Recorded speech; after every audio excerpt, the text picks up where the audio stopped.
318 million people are currently facing crisis levels of hunger or worse across the planet, according to the World Food Programme's 2026 Global Outlook. That number is not a projection. That is the count right now today as you watch this video. And the WFP is warning that record numbers of people will face acute hunger if the Middle East conflict continues. In 2025, 2 simultaneous famines were confirmed for the first time this century in parts of Gaza and in Sudan. 2 famines, at the same time, in the 21st century. And Foreign Policy magazine published an analysis 3 weeks ago that began with the sentence, "I want you to hear very carefully. __quote_0__." Not that it is coming, not that it is possible, that it has already begun. The foundation of tomorrow's food supply is, in their words, rapidly deteriorating. And the UN News published an article last week with the headline, "Clock is Ticking," and warned that the disruptions to the Strait of Hormuz threaten to choke off the flow of fuel and crucial fertilizers needed for the next planting season. The FAO's chief economist, Maximo Torero, said that 30 to 35% of crude oil, 20% of natural gas, and between 20 to 30% of fertilizer shipments are not moving.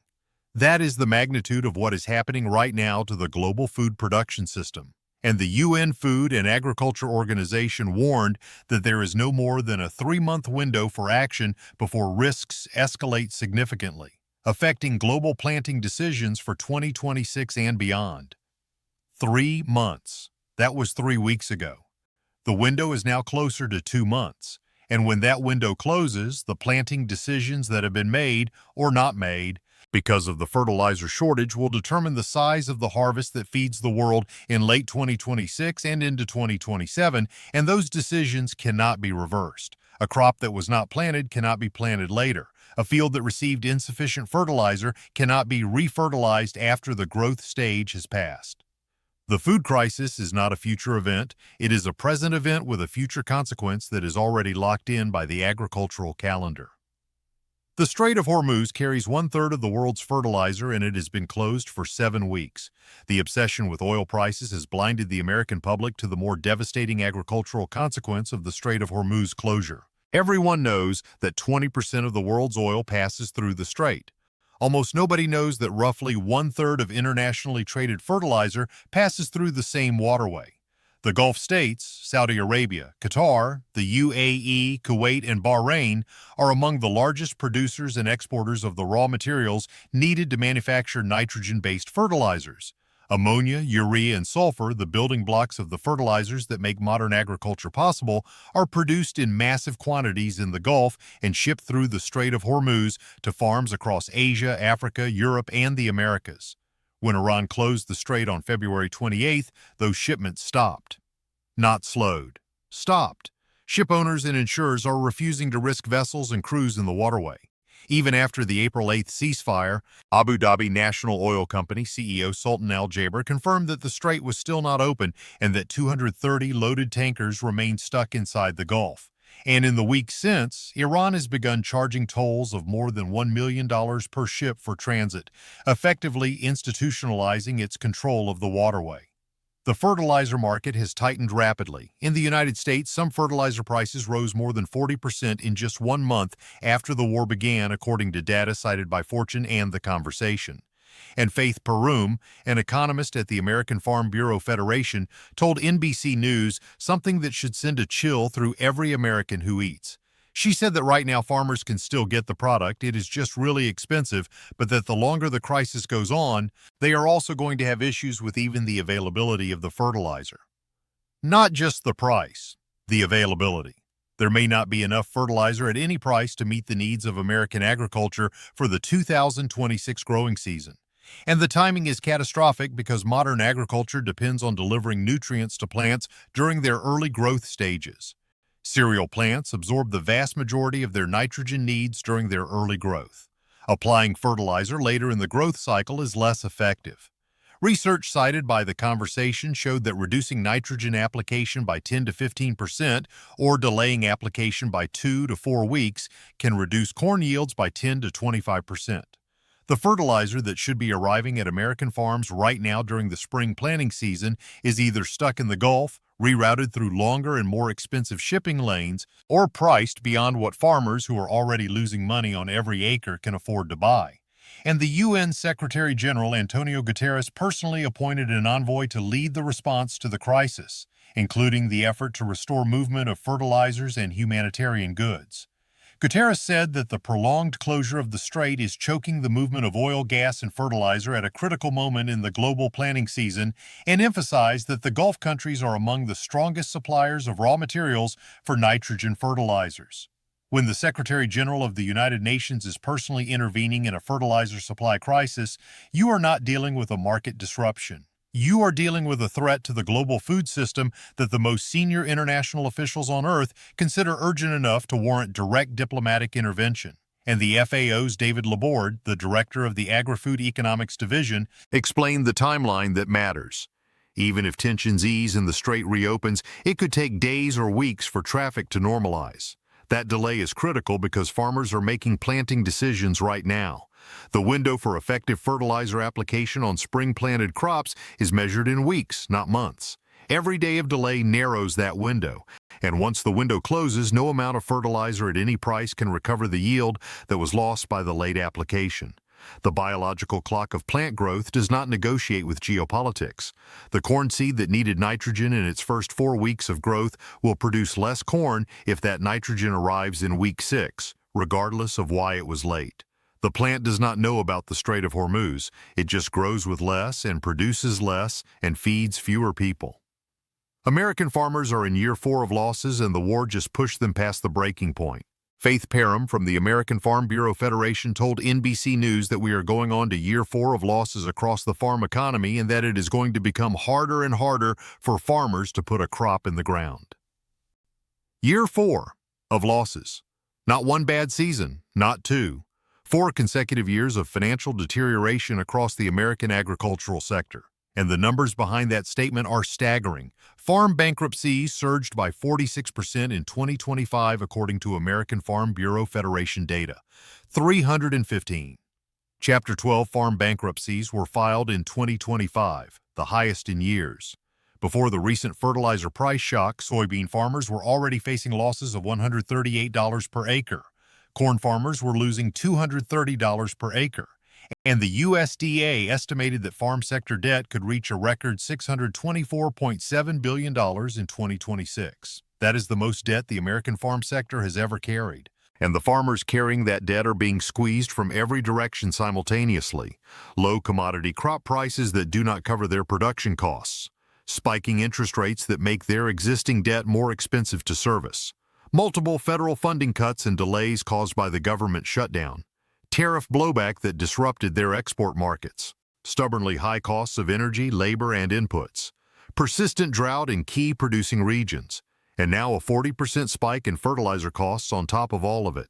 Philip Coffin, an independent grain industry analyst, told The Guardian that with crop economics as bad as they are right now, it does not take much to destroy a farmer's income statement.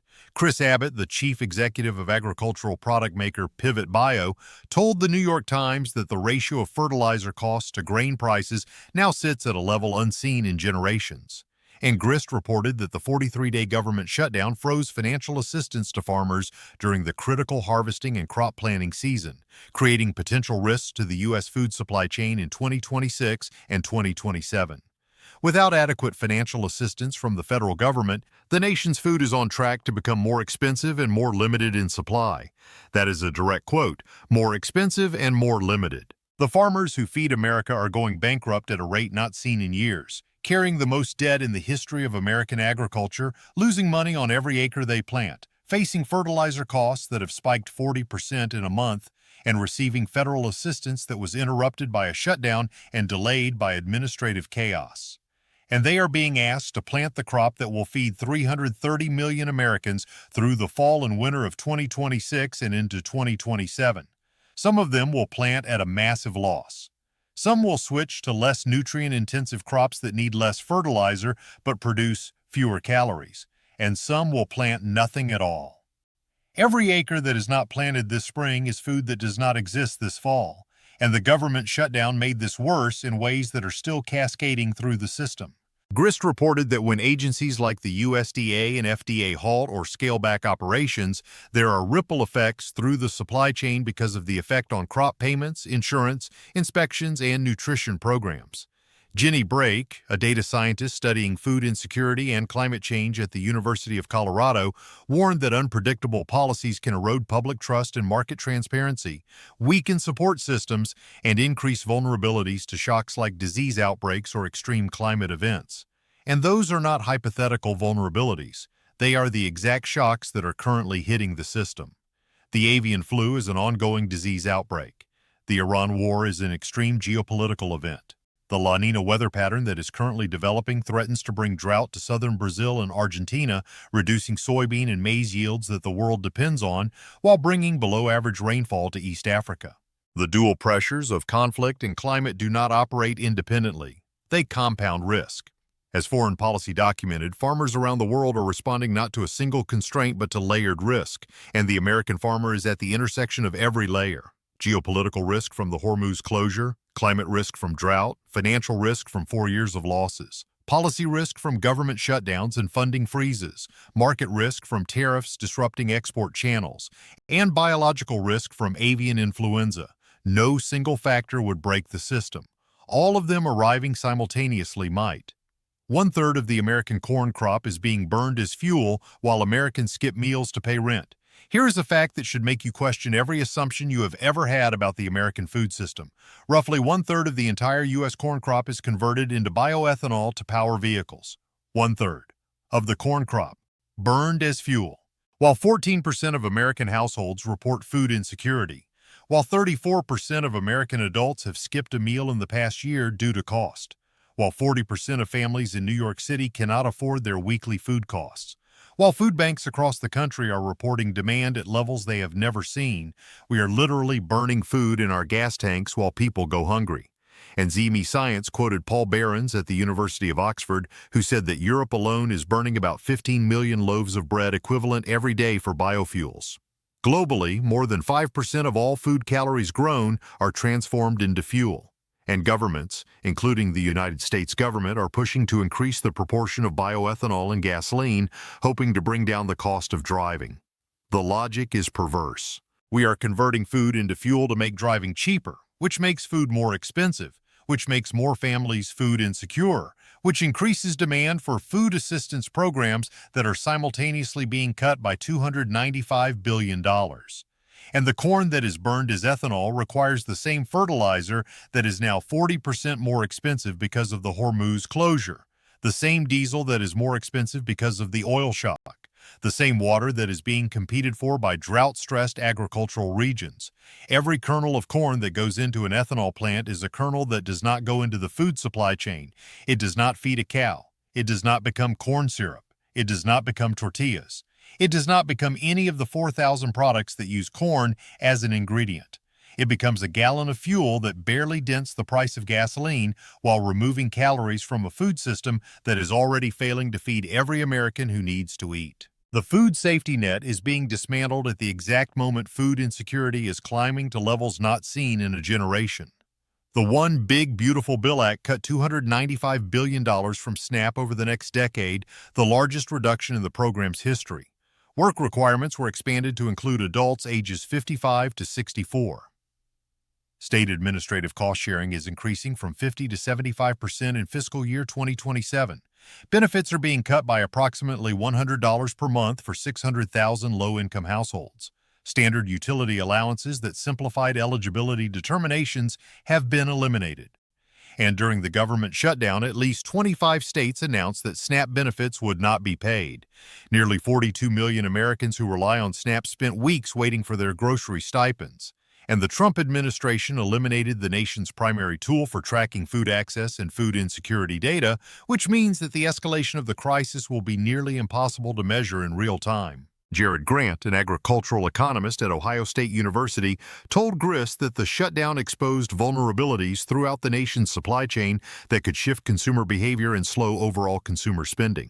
And an analysis published by another researcher quoted in the same investigation said that when SNAP shrinks, the whole food economy shrinks, and it does not just affect households who receive SNAP, it affects every household. That statement is critical to understanding why the food crisis is not limited to the poor. SNAP recipients spend their benefits at grocery stores. Those grocery stores use that revenue to stock shelves, pay employees, and order from distributors. The distributors order from processors. The processors order from farmers. When $295 billion is removed from that chain over a decade, the entire chain contracts.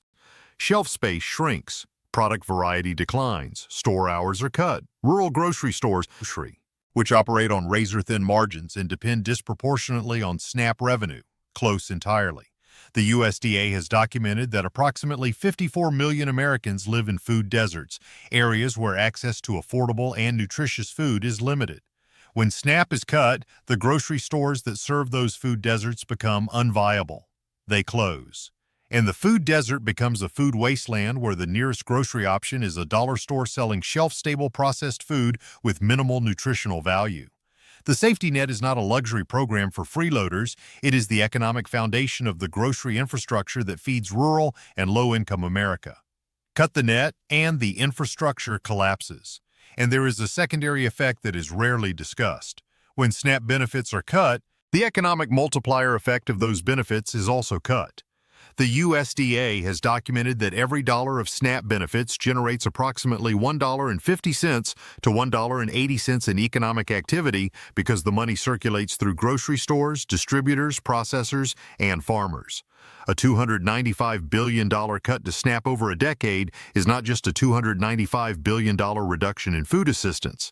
It is a roughly $445 to $530 billion reduction in economic activity across the food supply chain. And that reduction disproportionately hits rural economies where farming, food processing, and grocery retail are the primary employers. The agricultural economist at Ohio State was not being hyperbolic when he said the shutdown exposed vulnerabilities that could shift consumer behavior and slow overall consumer spending. The food economy is the consumer economy. They are not separate systems. When families spend less on food because they have less assistance, or because food is more expensive and their incomes have not changed, or because they are choosing between groceries and rent, the economic contraction does not stay in the food sector. It spreads to every business that depends on consumer dollars. The restaurant that loses customers, the convenience store that sees lower foot traffic, the gas station that sells fewer snacks, the dollar store that experiences slower turnover. The economic fabric of small-town America is woven from food economy threads, and those threads are being pulled simultaneously from every direction. Grocery prices are going to spike again this summer, and the USDA's official forecast does not include the war. In March 2026, the USDA projected a 3.1% average increase for all food prices in 2026. That projection was based on data from before the Iran war. It does not account for the Hormuz closure. It does not account for the 40% fertilizer price spike. It does not account for the 21% gasoline increase that drives up transport costs across the entire food chain. It does not account for the 10.9% single-month energy price increase documented in the March CPI. The USDA's official forecast is already obsolete, and it is the number that the government is using to plan food policy. Gregory Dacko, chief economist at EY Parthenon, told NBC News that we are talking about all the crops and all the food products that we consume on a daily basis, that anything grown requiring fertilizers, which is most of everything that we consume, is potentially affected, and that as a result we may see prices rise rapidly across grocery stores. The word he used was rapidly, and the cascade is specific and traceable. Corn requires fertilizer. Fertilizer is 40% more expensive. Corn becomes more expensive to produce. Cattle eat corn. Cattle become more expensive to raise. Cattle farmers are already dealing with higher fuel prices on top of higher feed prices on top of the smallest national cattle herd in decades. Beef prices, which have already hit record highs, will surge further. Poultry requires corn-based feed. Pork requires corn-based feed. Dairy cows require corn-based feed. Eggs require corn-based feed. Every animal protein in the American diet is connected to the price of corn, which is connected to the price of fertilizer, which is connected to the Strait of Hormuz. And the FAO's David Laborde warned that if inputs do not arrive in the time needed, producers will have to produce with less, and therefore they could have lower yields. Lower yields mean less food. Less food means higher prices. Higher prices mean more families cutting portions, skipping meals, choosing between medicine and groceries, feeding children before feeding themselves. And the effects will persist long after the war ends because agricultural production cycles operate on 6 to 18-month timelines. The fertilizer that was not applied this spring reduces the harvest this fall. The breeding stock that is liquidated because feed costs are unsustainable is breeding stock that does not produce the next generation of livestock. When farmers are forced to sell off breeding cows and sows because they cannot afford to feed them, they are selling the future of the food supply to pay for the present, and rebuilding that breeding stock takes years, not months. The food crisis that foreign policy says has already begun is a crisis with a momentum that will carry it through 2027 at minimum, regardless of what happens in the Strait of Hormuz this week or next month. And the global dimension makes the American impact worse, not better. Crop yields in India and Brazil in 2026 are expected to be lower than normal, according to analysis published in Fortune. East African farmers struggled to afford fertilizer even before the crisis and will have to make do with even less. When global yields decline, global prices rise, and American food prices are global prices. Even when U.S. crops are bountiful, American consumers are not immune to global economic forces because the U.S. exports significant quantities of corn, soybeans, and wheat. When global demand for those commodities rises because other countries produce less, the export price rises and the domestic price rises with it because American farmers will sell to whichever buyer pays the most, foreign or domestic. A smaller 2026 crop globally, combined with rising demand for livestock feed in the most populous countries, including China and India, will put upward pressure on corn, soybean, and wheat prices that affects every American grocery store, regardless of how the domestic harvest turns out.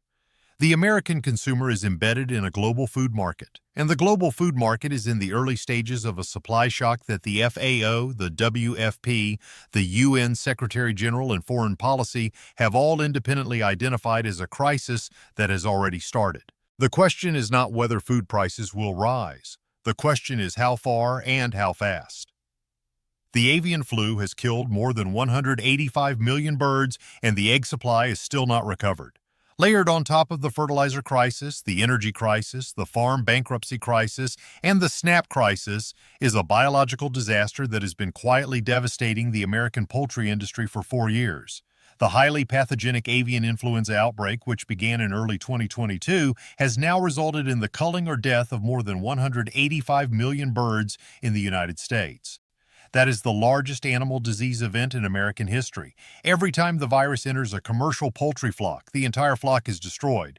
Millions of laying hens, broiler chickens, and turkeys have been killed, not by the virus itself, but by the containment protocol that requires total flock destruction to prevent spread.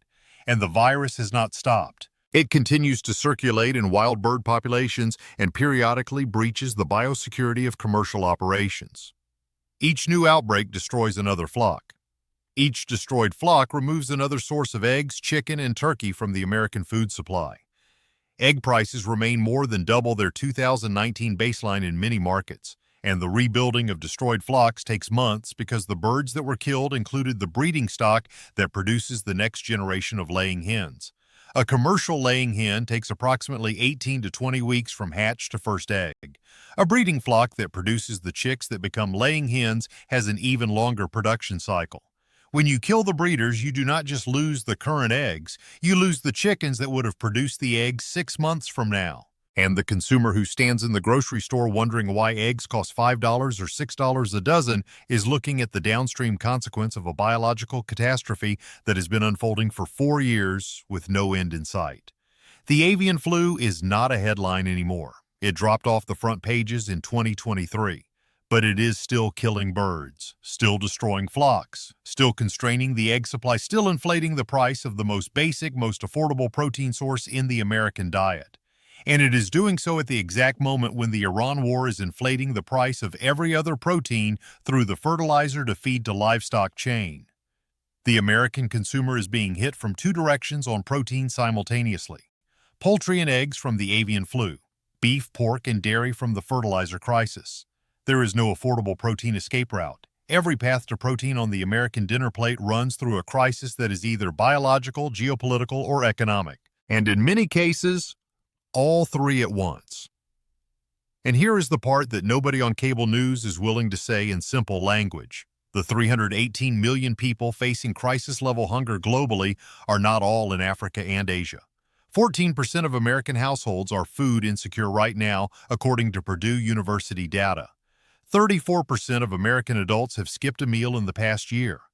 40% of families in New York City cannot afford their weekly food costs.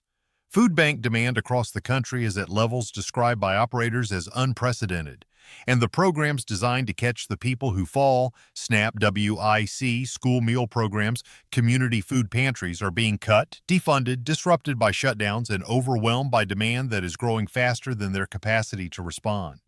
The government shutdown froze USDA operations for 43 days during the critical crop planting season. The SNAP cuts are the largest in the program's history. The work requirements are being expanded to populations that have never faced them before. The administrative tracking tool for food insecurity has been eliminated, and the farmers who grow the food are going bankrupt at a 46% higher rate than last year, while carrying record debt and losing money on every acre they plant. The food crisis did not start with the Iran war. The Iran war accelerated a crisis that was already underway. The crisis started when farm bankruptcies began climbing, when food insecurity started rising, when the cattle herd shrank to its smallest size in decades, when the avian flu began killing 185 million birds, when the government shutdown froze agricultural assistance, when the SNAP cuts were signed into law, when the fertilizer-to-grain price ratio hit levels unseen in generations. The war turned a slow crisis into an acute one. But the foundations of the crisis were laid over years of policy choices, market forces, climate events, and biological disasters that individually seem manageable and collectively have created a food system that is more fragile, more expensive, more consolidated, and more vulnerable than at any point in modern American history. And the American consumer, who has been trained by decades of abundance to believe that grocery stores will always be full and food will always be available, is about to discover what happens when every assumption underlying that abundance is tested simultaneously by forces that no single policy can address and no single institution can control. The shelves will not go empty overnight. That is not how food crises work in developed countries. What happens is that prices rise until portions shrink. Choices narrow until only the cheapest options remain. Quality declines until the food that is available is the food that nobody would choose if they had an alternative. And the families that were already stretched past their limit discover that the limit was not the floor. There was always room to fall further, and they are falling now, quietly. In kitchens where the portions are smaller but nobody talks about it. In grocery carts where the name brands have been replaced by store brands and the store brands are being replaced by nothing at all. In food bank lines that stretch around the block before the doors open because the families who used to donate are now the families who need to receive. That is where America is right now, and most people have no idea.